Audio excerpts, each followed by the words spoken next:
So in our previous sessions, we've been talking about bad debts. We have also talked about provision for bad and doubtful debts in our previous session, and I was able to show you how we calculate the provision for bad and doubtful debts. If I may recap or to remind you, when we are calculating for provision for bad and doubtful debts, when we are applying the percentage, it could be 5, it could be 10, depending on the company's policy.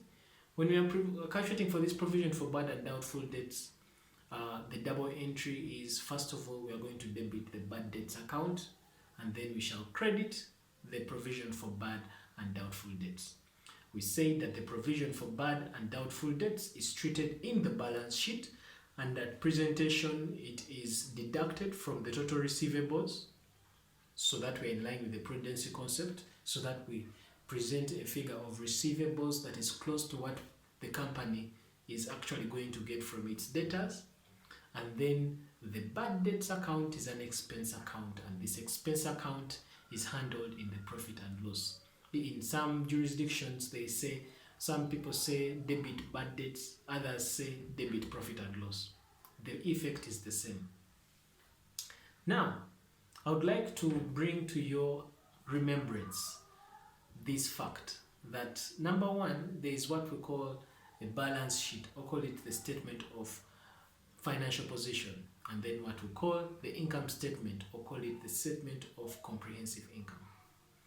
The statement of comprehensive income, or call it the income statement, or call it the profit and loss statement, handles incomes, revenues, and expenses for a specific time period.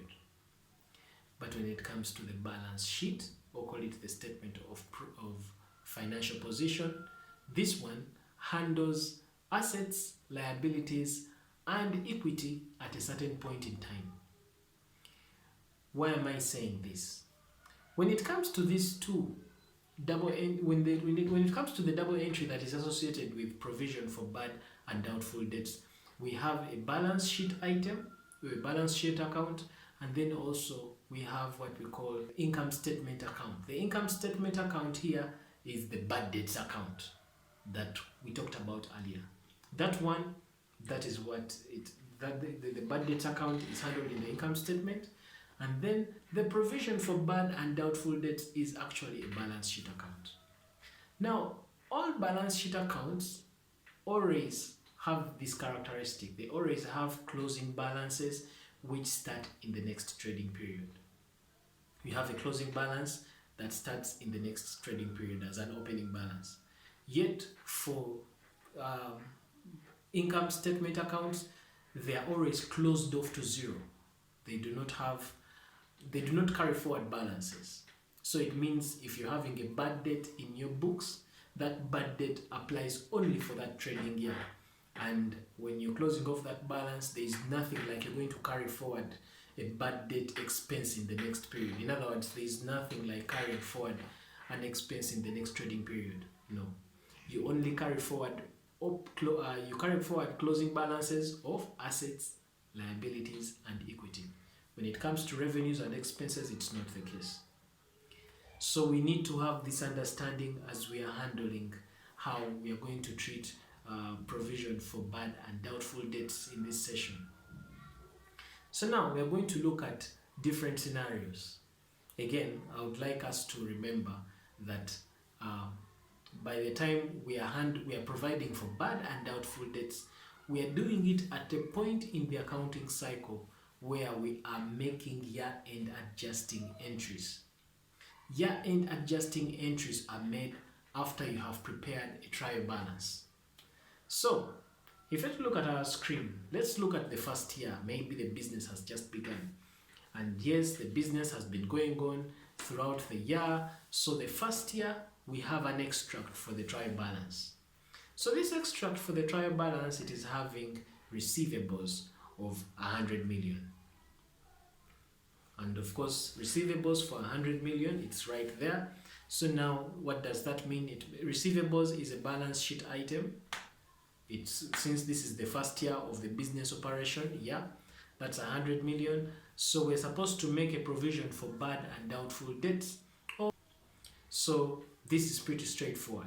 So that means that we are going to go ahead and set 10% of 100 million, and we shall end up with 10 million. And so it means 10 million is going to become our provision for bad and doubtful debts. To be specific, this is just a general provision for bad and doubtful debts. So of course there the double entry here is that we're going to go ahead and debit the bad debts account with 10 million. The other item affected is provision for bad and doubtful debts, or provision for bad debts, and we shall go ahead and credit it with 10 million, and of course the other item affected is bad debts.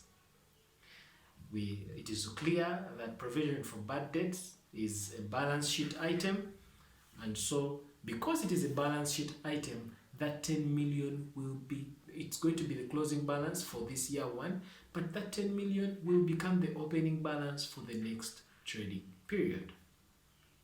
So let's go to the second year. So we have now started the second year. So as we start the second year, we have made our business, we have, you know the accounting cycle, you have journalized, you have made the double entry in the relevant ledger books, then you have gone ahead and balanced off the books. After balancing off the books, now you come with the trial balance, the one that is not adjusted, the unadjusted trial balance. So I'm just going to get an extract of that unadjusted trial balance, and in that unadjusted trial balance we have receivables. Let's say now during the course of the business our receivables increased to 250 M. Okay, of course there our receivables increased to 250 million, and then we have provision for bad and doubtful debts of 10 million. Now whenever you see in an unadjusted trial balance and then you see provision for bad and doubtful debts and it is 10 million, that figure you're seeing there of provision for bad and doubtful debts of 10 million was actually the closing balance of the previous year. Remember, in year one, the previous year, we closed off with the provision for bad and doubtful debts of 10 million. So when you see provision for bad and doubtful debts in the trial balance, it means that that is the opening provision for bad and doubtful. That figure came from the previous year. So that's the trial balance, and now in our added information down here, we're being told to make a provision of 10% of the receivables. Of course, it's the company policy, they make a provision of 10%. Now, when we make a provision of 10%, that is 10 over 100, multiply that by the receivables that year, which the accumulated receivables, which is 250 million, you will realize that we now end up with 25 million as our provision. That is what we have. But now this 25 million that we have calculated, we compare that 25 million with the provision for bad debts, the opening balance we started with at the beginning of the year, which is 10 million. And what you realize is that at the beginning of the year, this is 10 million, the balance was 10 million, and now when we accept 10% of the current receivables, it is 25 million. So there is an increase in the trade, in the provision for bad and doubtful debts, because the amount of receivables or the debtors we have increased. So there's an increase in the provisional. So because there's an increase in provisional, we subtract and get that increment. And when we subtract to get that increment, we find that the increase is by 15 million. So how do we handle that in our books?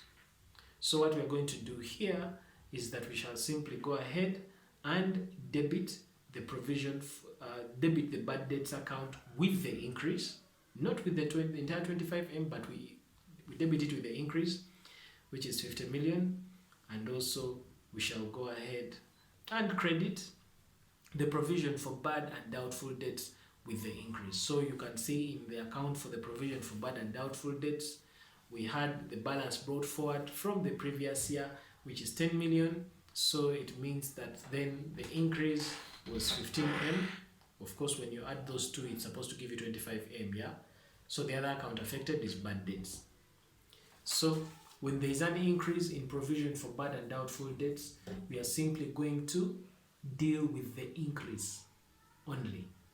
So we debit the increase on the bad debts account and credit the increase on the provision for bad and doubtful debts account. So it means when you look at our balance sheet item there, the provision for bad and doubtful debts account, it is it's having a total, a balance of 25 million. That balance of 25 million is going to be carried forward to the next year because we're dealing with a balance sheet item. So let's go to that third year. So the third year, still, again, we have a trial balance. It's having provision for bad and doubtful debts of 25 million. We all know where that provision is coming from. And then when it comes to receivables, yes, of course, like any balance sheet item, debtors keep paying money, we keep extending credit to more customers. And so at the end of the third year, we ended up having a receivables amount of 150 million. So when we have 150 million, again, we're supposed to apply 10% provision for bad and doubtful debts. So that 10% is definitely going to be imposed on the receivables amount, which is 150 million. And when we impose that receivables right there, you realize that we are getting 15 million. So when you look at 15 million, which is the amount of money we've got for provision for bad and doubtful debts, you compare it with the opening balance of provision for bad and doubtful debts, which is 25 million, you realize that there has been a drop in the provision, a decrease in the provision for bad and doubtful debts, and the decrease is 10 million. So how do we handle this in the books? This decrease of 10 million is what we are going to go, and now because this is a decrease, it means it's going to reduce the expense. Now remember, when it comes to bad debts expense, when expenses increase, we debit them. Now because this is a decrease in the provision for bad and doubtful debts, we are going to instead credit the bad debts account by the decrease, and we shall debit the provision for bad and doubtful debts by the decrease. Remember, provision for bad and doubtful debts is a liability. It's treated in the liabilities account, and so because liability is reduced by debiting, that's why we go ahead and debit it. So we debit by the decrease and increase. So you realize that when it is an increase, when there is an increment in provision for bad and doubtful debts, or when there is a decrease in provision for bad and doubtful debts, the double entry here is strictly with the increase, the respective increase for both bad debts and the provision for bad and doubtful debts accounts. So in a nutshell, when there is an increase in provision for bad and doubtful debts, we shall go ahead and debit the bad debts account with the increase and credit the provision for bad and doubtful debts with the increase. In case there is a decrease in bad debts provision, or call it provision for bad and doubtful debts, we shall debit the provision for bad and doubtful debts with the decrease, or credit the bad debts with the decrease. Now, in some jurisdictions, you will find that some people will say you debit the bad debts, for example, for increase in bad and doubtful debts, that they'll go and debit the bad debts with the increase, or sometimes they just go ahead and debit the profit and loss account. It is still going to give you the same effect, because even bad debts are treated on the debit side of the profit and loss account. It's still going to give you the same effect. In case you need any clarity regarding how to treat this provision for bad and doubtful debts, you have questions on why certain things are the way they are, let me know in the comment section below. Arnold Rangakramya is my name, from kisemboacademy.com.